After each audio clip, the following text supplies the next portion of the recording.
Greetings, everyone, and welcome to Anime Night in the Dojo. Today's featured show, Spy Family, Season 3.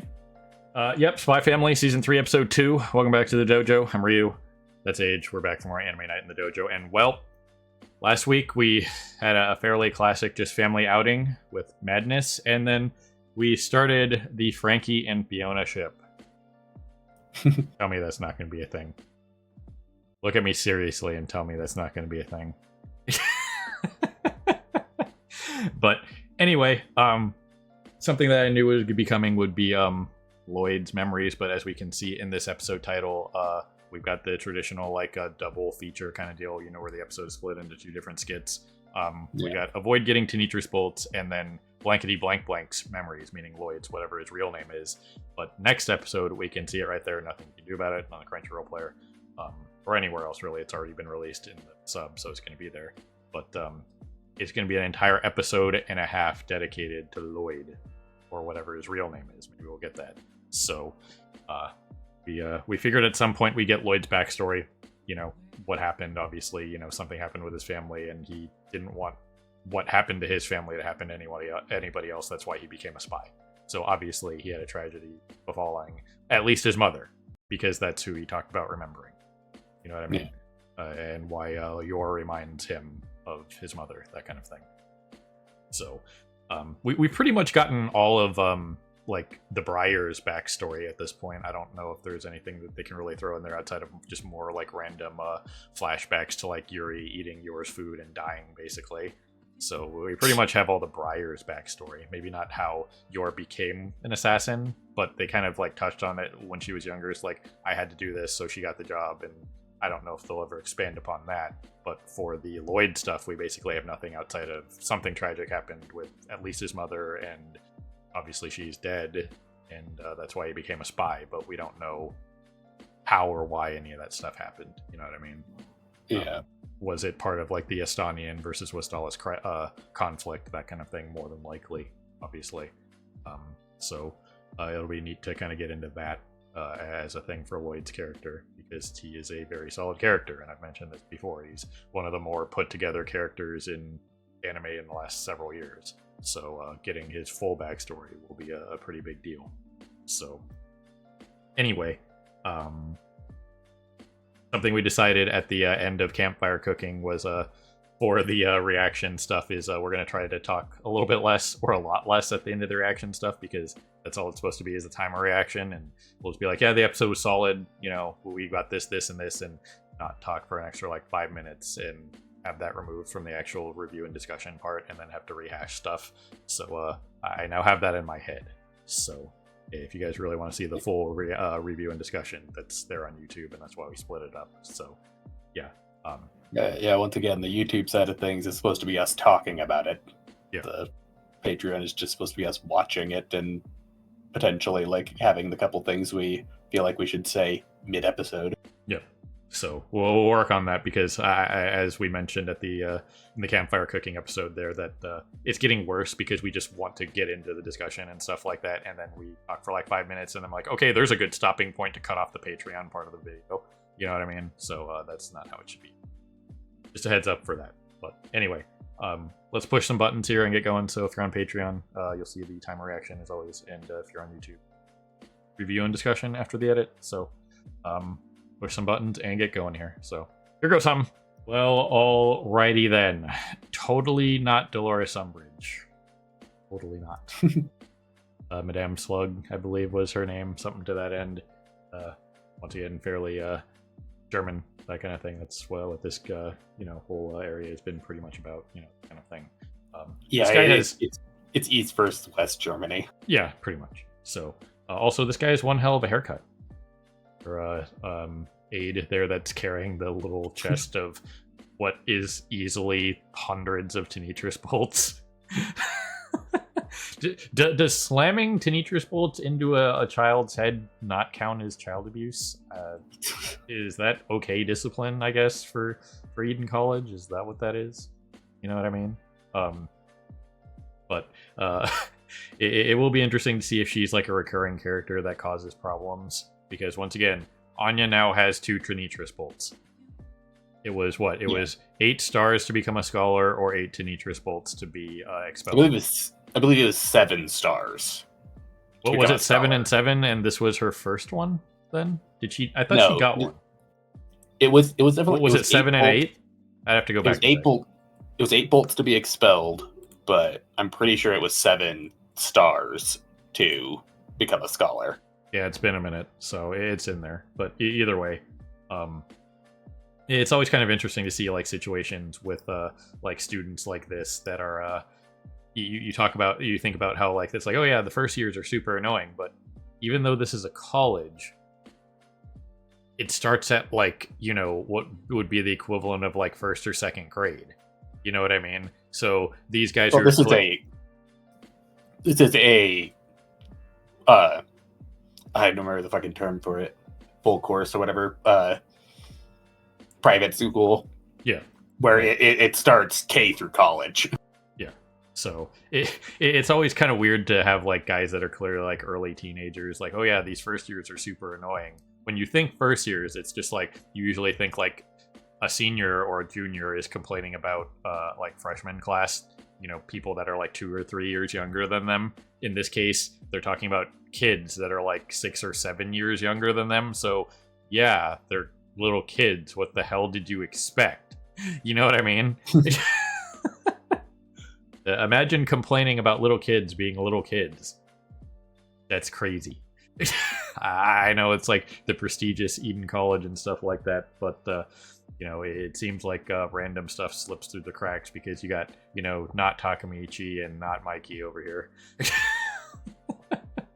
So it's just one of those things where you see the kind of like development of like kids who are like in these schools, and you would look at these two guys and be like, well, how the hell are they in a prestigious school? It's like, well, think about it.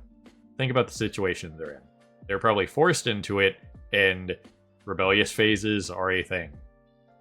You know I mean, most of the students here are from like wealthy families and stuff like that. Like that's part of like Anya's whole thing of why she was kind of ostracized initially, is because of the fact that she's from a common family. Because like Lloyd is considered to be like wealthy and well off, but he's still doesn't have any sort of significant status or anything like that on his alias. Right. Which, once again, they kind of discussed that in the first season, where it's just like, well, we can't exactly just pull a high-ranking position for you that, you know, people wouldn't like raise an eyebrow at. They like gave him the position that was like the highest they could probably go. You know what I mean? Without, yeah, the highest they could really go without. Hold on, I thought there was some other guy in charge of this. Now, to be fair, he's like a master of disguising and probably like taken over for one of them, but it's not like he could take over for their family. You know what I mean? Yeah, it's one of those things where like, yeah, he could take over someone else's identity, but it's significantly harder and riskier to take over someone else's identity rather than just fabricate an entirely new identity of someone who's doesn't have very much status, but still is like wealthy and reasonably well off. Yeah. So either way, it was kind of interesting. I don't think we've seen Bill since the dodgeball game, so he still exists. That's something. we did know that he was in a different class, and he's ridiculous in his own right, because in case anybody forgot, he is the same age as everybody else. He is just, you know, an early bloomer, and, you know, the son of a fairly prestigious, like, very large man general or something like that. So, you know, it's not out of the realm of possibility that, like, a 5-6-year-old could be, you know, like, already, like, 5 feet tall. You know what I mean? So, well, we saw his dad, and he barely came up to, like, his dad's, like, you know, waist. So, his dad was huge. So this is not out of the realm of possibility for a guy whose dad is like, you know, basically, I don't know, like The Rock, John Cena, that kind of thing, like a very large individual, you know, somebody that's like 6'6", 6'7", you know. If you're Shaq's kid, you're probably tall. So it was interesting to see him again, him being the one to introduce the Medem Tenitris Bolt over here was kind of a nice pull because, it's kind of nice to use an established character for something again. He wasn't just like a random background character like the other two girls there that were just, they're part of the class, but we've got like nothing on them. So it's kind of nice to just kind of use an established character that has done something and has a actual like background with his dad and stuff like that to just, oh yeah, we could use Bill for something. You know what I mean? Even if it's just like a random thing like this, it's nice that he still exists. So in general, based on like the OP and the ED, it seems like we are going to get at least a reasonable amount of school stuff this season. And like Bill is in the OP and the ED, so like we'll have to see. Yeah, and especially with the introduction of this character, she's probably going to be looming. And she has the Tenitris Bolt in her hair part too. Mm-hmm. Hilarious. It's little things like that, like Age pointed out to me, like I never really paid attention to Ryo's hair in Gachiakuda. It's like I knew it was like a very unique design, but it's also a pair of scissors like her. My God, I'm not remembering anything today. Her vital instrument. Yeah. So, yeah, no, she has like it's like the bun on the one side and then like the two strands sticking out on the other side. Yeah. So it's always nice when they have different, just little bits of detail like that are like part of the character design and stuff like that. So that she's going to be a problem. She is literally Umbridge. Yeah. Literally. Except I guess she has some sort of fashion sense because she's wearing like not super formal attire as far as I'm concerned. It's like some kind of like cat leopard print thing there. Whatever that is. Maybe like tiger print, which, what she's Umbridge, except for she's actually endorsed by the school. Yeah, the school probably sees her as not as big of a problem because she's weeding out the non-elite. Mm-hmm. The hyper generalization of her is she wants people to follow the exact guidelines of everything to the letter. Not you need to have everything you need to have, and you can't have anything extra. But if you don't have everything you need to have, like with the Damien handkerchief, which I'm kind of surprised she didn't call Damien on his bullshit with, it's the A in Damien. If you get an embroidered handkerchief, it's either the first letter of your first name or the first letter of your last name. Not the A in Damien. Yeah. No, they call me Big A, I swear. Why? For Damien A? Yeah. Okay. But, that's probably like a bridge too far even for her because it's just like, oh, well, clearly this isn't yours, blah, blah, blah. You know what I mean? It's like, as long as he has it, that's the only thing that probably really matters for her at the end of the day. And she's probably not going to go like super hard on like random hyper trivialities like that. But, she'll probably be keeping an eye on him in the future, that kind of thing. So it will be interesting to see what they do with her character. Yeah, we didn't get any sort of her thought process on it. Like, we didn't see her side at all. We only saw his side in that particular interaction. Yeah, Anya only, like, read her mind for a couple of the things, like, with her being, like, super into what she's doing, obviously. But she didn't read her entire thought process. But yeah, one of the reasons I was saying is because one of the things she might be thinking about here of why she just kind of lets it pass is the fact that once again Damien is the headmaster's child, so she probably was being more lenient with him. Right. So, her character being introduced, that's going to be a thing going forward, I'm sure.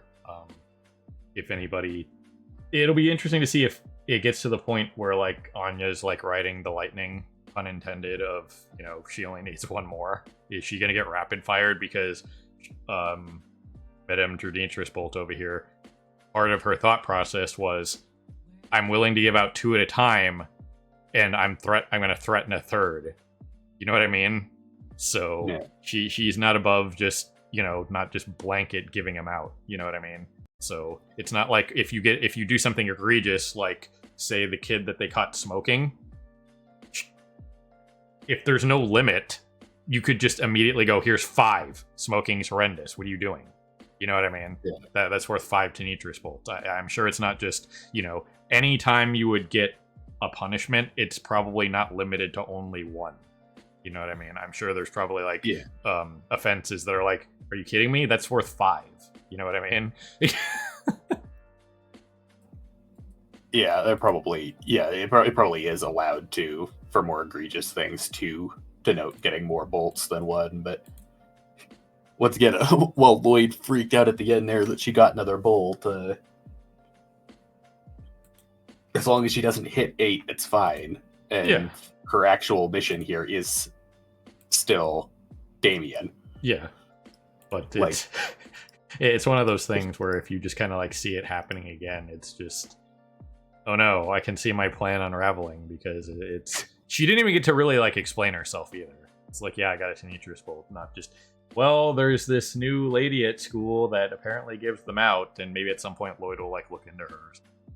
You know, that's Yeah, I mean, we didn't get it, but once he comes to, she probably will explain that she got it because she gave Damien her handkerchief. yeah, and that's why he's not baking her a cake. But you know what he can do?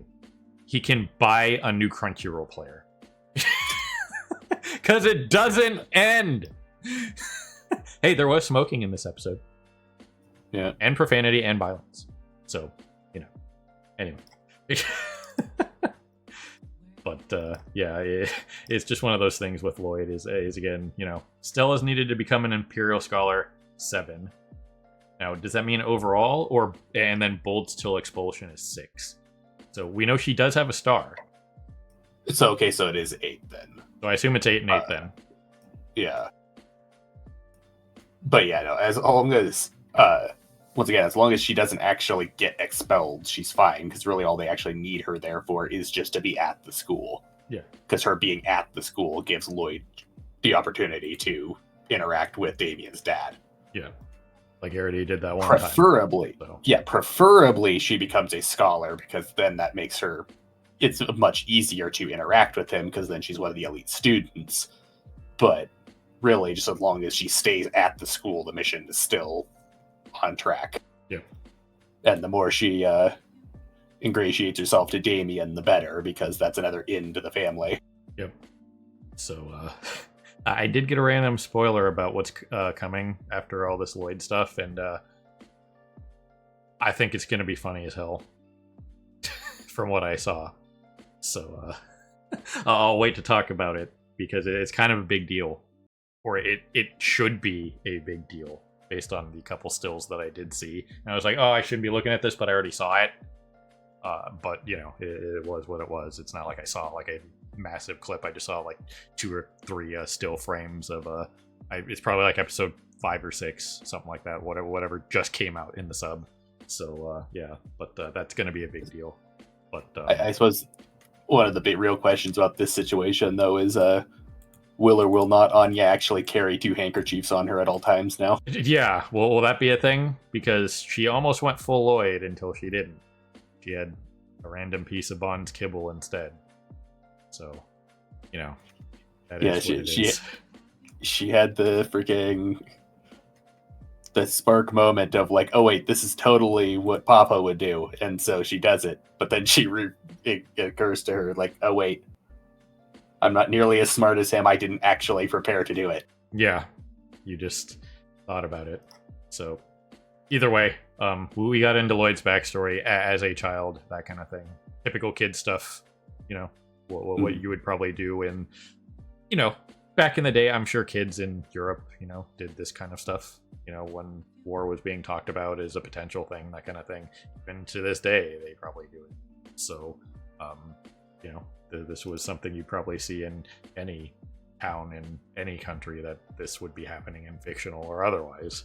So, you know, kids get into places that they're not supposed to be. They make them, you know, their hangout place, that kind of thing. I had a place like that, you know. There's even small towns like where I grew up. There were, you know, abandoned buildings or, you know, whatever that, you know, they just don't tear down. Like I remember there was this pseudo abandoned building literally in the middle of a town that's, you know, in like an area where there's a bunch of small towns within, you know, like a 10-mile radius, that kind of thing.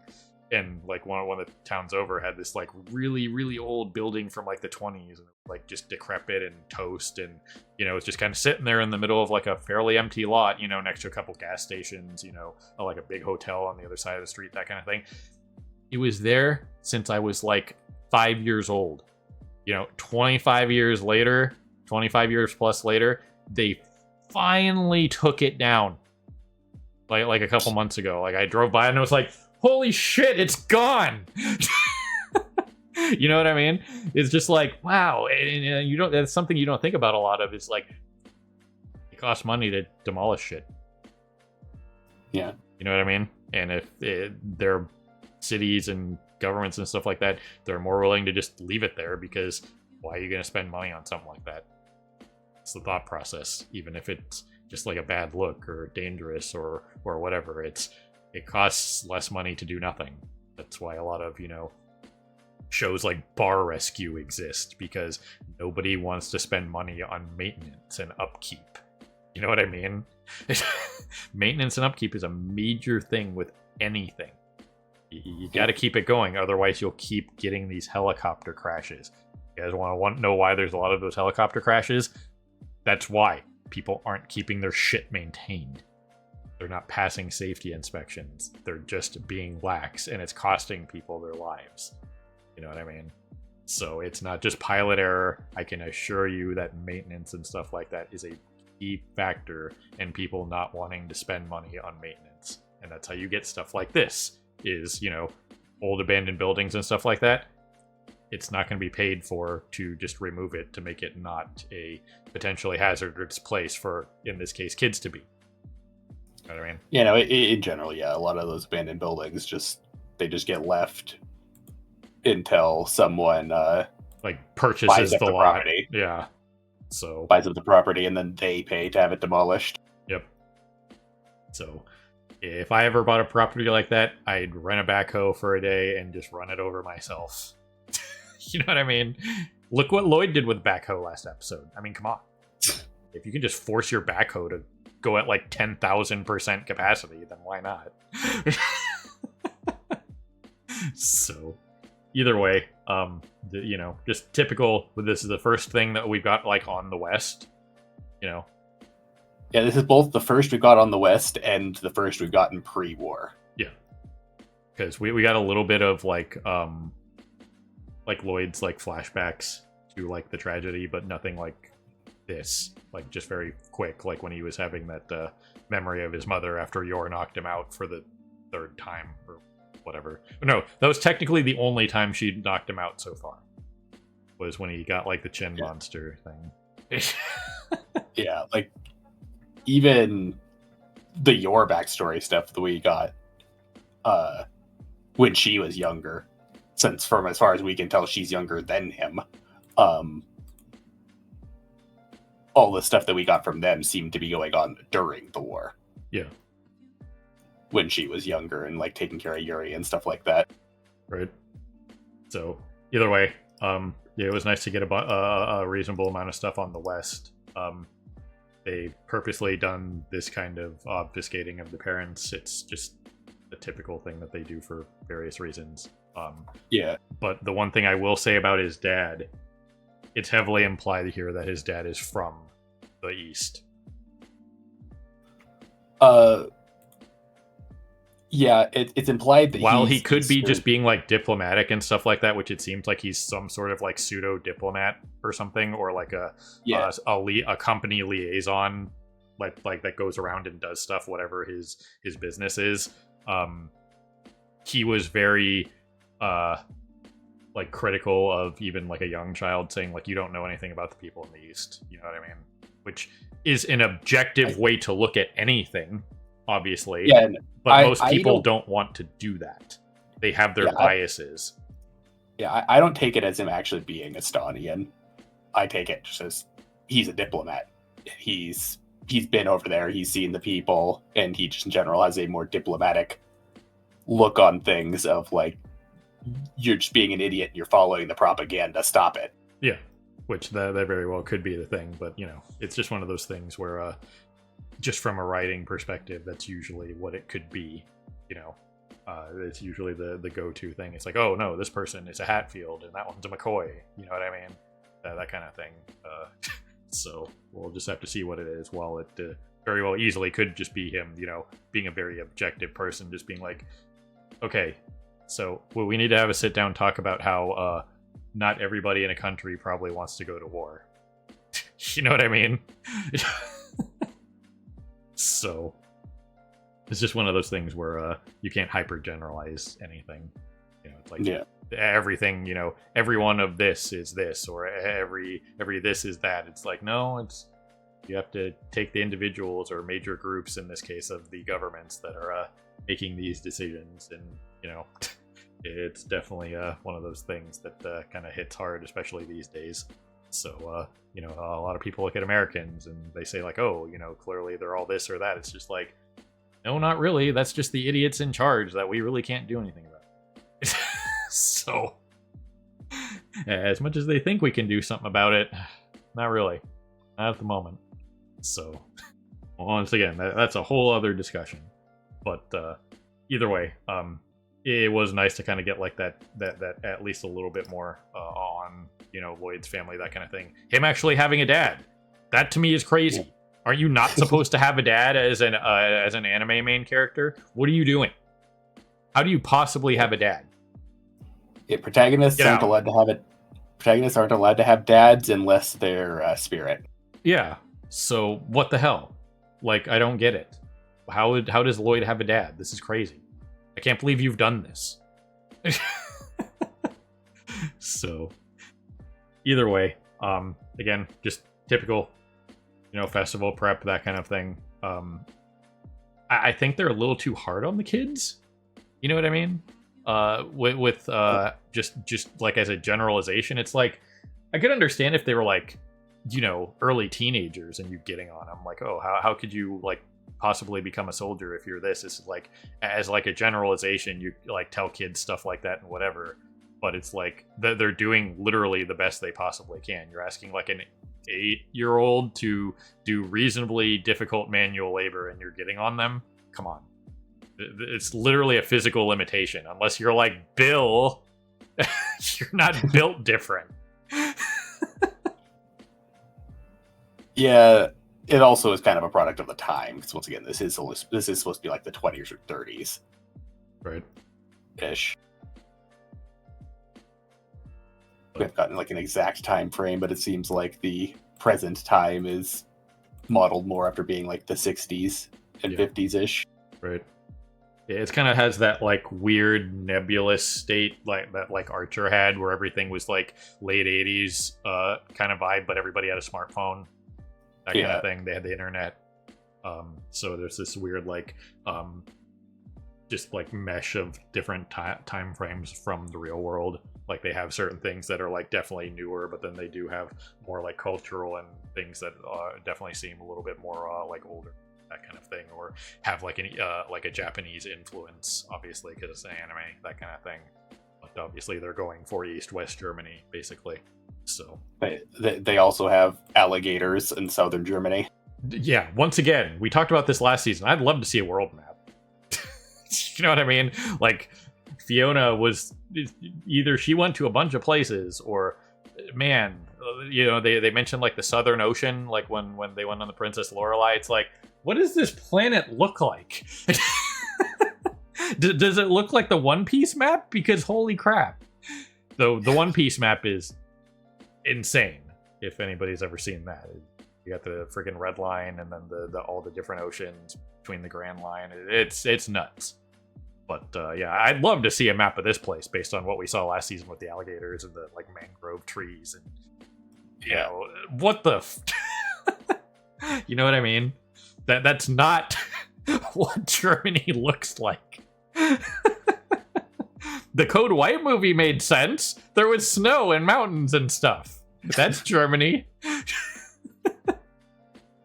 Not mangrove trees and alligators. So, yeah, it's I'd love to see a world map of this at some point. But yeah, either way, I'm looking forward to the whole. Obviously, once again, the fact that the war has started here, and Lloyd was kind of like being taught by like the Croquette lady here, like, you know, not everybody from the East is this, you know, that kind of thing. Once again, they were driving that point home, and obviously the big implication is the East is attacking here, and the first thing that happened was the building where his friends were at was the first target that was hit there. Yeah, because it was an old military facility, so it would be one of their primary targets to bomb. Yeah. So, yeah, it's probably going to get very real next episode. We did see the little bit of the preview. Shows Lloyd growing up and stuff like that, so we'll probably get like the initial whatever happens here, potentially whatever happens with his parents, obviously, and then why he joined like the military and then eventually became a spy for Wise. So that should be a hell of an episode, I'm sure. Yeah, I assume we're gonna get some back and forth with him of like, originally he's pro-war, then he's starting to go anti-war here, and then the war happens and like all his friends probably die and his family probably ends up dying, so he probably goes pro-war again and ends up being like a soldier, but then realizing just how screwed up the war is, ends up deciding to instead become the spy, and now he's working at the anti-war with the spy organization. Yep. So anyway, that's all I got for this one. Looking forward to the entire episode dedicated to Lloyd. That should be a thing. So once again, the Crunchyroll player telling me to get bent, because that's just where we live now. But yeah, a whole episode and a half dedicated to Lloyd's backstory. I don't know what the episode after that is. Maybe there's a little bit more after that. This is like a whole like mini Lloyd backstory arc. Maybe this probably encompassed a couple chapters of the source material, something like that. I haven't looked at the episode title, so I don't know, but I'd assume that it's either just next episode and done, or it's also the full episode after that. Because if they were, otherwise it wouldn't really make a whole lot of sense to do a half episode, full episode, half episode. Yeah. Rather than just 2 full episodes. Right. So we'll just have to see. I don't really want to look too much farther than obviously whatever's the next week, because it's just there on the page. But yeah. There you go. So you got anything else, Age?